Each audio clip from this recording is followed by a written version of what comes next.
Детроитската голема тројка започна да ги прилагодува своите планови според новата политика на председателот Доналд Трамп.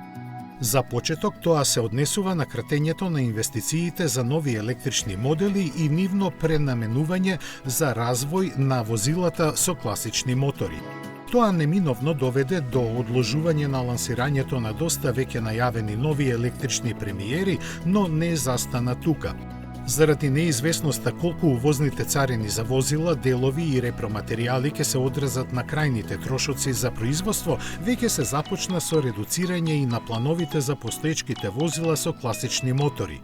Прв нога повлече Форд, од каде се дознава дека новата генерација на апсолутниот владетел на американскиот пазар, пикапот F-150, е одложена за 2028-та. Со оглед на неговата продажба, тоа и не изгледа толку страшно, но долгорочно може да му наштети, бидејќи американците се научени почесто да добиваат нови модели.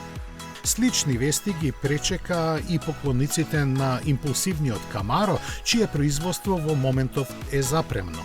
Шевроле, сваќајќи дека ги преценил високите перформанси кои одат со неговото име, сакаше наново да го лансира како возило со карактеристики кои би му овозможиле и секојдневна употреба, но сето тоа сега е доведено во прашање.